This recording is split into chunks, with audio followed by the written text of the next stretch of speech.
جب کووڈ کے دن تھے اور کراچی میں بے روزگاری بہت زیادہ بڑھ گئی تھی، اس وقت ہمارے بعض دوستوں نے میری توجہ دلائی کہ مفتی صاحب آپ کی ایک آواز ہے، آپ کا ایک نام ہے، اگر آپ اپیل کریں لوگوں سے تعاون کی تو ہم بہت سارے غریب مسکینوں کے ساتھ تعاون کر سکتے ہیں، بہت سے گھروں میں ہم راشن پہنچا سکتے ہیں۔ میں نے ان دنوں میں کلپ ریکارڈ کروا کے ڈالا، الحمدللہ بہت اچھا اماؤنٹ ہمارے پاس آیا اور ہم نے بہت زیادہ لوگوں کی مدد کی۔ جب ہم اس مدد کو لے کر، اس راشن کو لے کر لوگوں کے گھروں میں گئے تو اس وقت ہمیں اندازہ ہوا کہ آج کتنے گھر ایسے ہیں جن کے گھر میں چولہے نہیں جل رہے۔ ایسے لوگ بھی جن کے گھر میں راشن پہنچتا تھا وہ رو پڑتے تھے اور کہتے تھے ہم نے بہت دنوں سے ہم نے آٹے کی شکل نہیں دیکھی ہے۔ تو ٹھیک ہے، 2 نمبر بھکاری بھی بہت ہیں، لیکن سفید پوش غریب مساکین بھی ہماری سوسائٹی میں بہت ہیں جو کسی سے اپنی حاجت شیئر نہیں کرتے۔ تو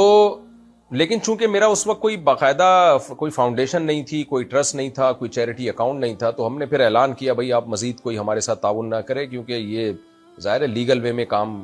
گورنمنٹ آپ کو لیگل وے میں جب آپ کام کریں گے تو اجازت دیتی ہے، اور اس طرح اپنے پرسنل اکاؤنٹ میں لوگوں سے پیسے منگوا کے تقسیم کرنا، اور میرے پاس کوئی ٹیم بھی نہیں تھی تو میں نے وہ کام رکوا دیا۔ لیکن اس وقت سے ذہن میں خلش تھی بھئی یہ کام ہمیں پراپر وے میں کرنا چاہیے، جب ہم تعاون کر سکتے ہیں لوگوں کے ساتھ، ان کا سہارا بن سکتے ہیں تو کیوں نہیں بنے پھر ہم۔ جب کووڈ کے دن تھے اور کراچی میں بے روزگاری بہت زیادہ بڑھ گئی تھی، اس وقت ہمارے بعض دوستوں نے میری توجہ دلائی کہ مفتی صاحب آپ کی ایک آواز ہے، آپ کا ایک نام ہے، اگر آپ اپیل کریں لوگوں سے تعاون کی تو ہم بہت سارے غریب مسکینوں کے ساتھ تعاون کر سکتے ہیں، بہت سے گھروں میں ہم راشن پہنچا سکتے ہیں۔ میں نے ان دنوں میں کلپ ریکارڈ کروا کے ڈالا، الحمدللہ بہت اچھا اماؤنٹ ہمارے پاس آیا اور ہم نے بہت زیادہ لوگوں کی مدد کی۔ جب ہم اس مدد کو لے کر، اس راشن کو لے کر لوگوں کے گھروں میں گئے تو اس وقت ہمیں اندازہ ہوا کہ آج کتنے گھر ایسے ہیں جن کے گھر میں چولہے نہیں جل رہے۔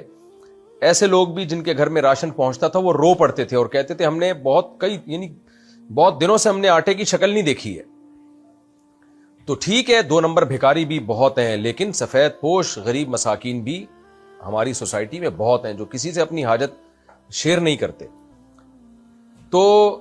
لیکن چونکہ میرا اس وقت کوئی باقاعدہ کوئی فاؤنڈیشن نہیں تھی، کوئی ٹرسٹ نہیں تھا، کوئی چیریٹی اکاؤنٹ نہیں تھا، تو ہم نے پھر اعلان کیا بھئی آپ مزید کوئی ہمارے ساتھ تعاون نہ کرے، کیونکہ یہ ظاہر ہے لیگل وے میں کام، گورنمنٹ آپ کو لیگل وے میں جب آپ کام کریں گے تو اجازت دیتی ہے، اور اس طرح اپنے پرسنل اکاؤنٹ میں لوگوں سے پیسے منگوا کے تقسیم کرنا، اور میرے پاس کوئی ٹیم بھی نہیں تھی تو میں نے وہ کام رکوا دیا۔ لیکن اس وقت سے ذہن میں خلش تھی بھئی یہ کام ہمیں پراپر وے میں کرنا چاہیے، جب ہم تعاون کر سکتے ہیں لوگوں کے ساتھ، ان کا سہارا بن سکتے ہیں تو کیوں نہیں بنے پھر ہم۔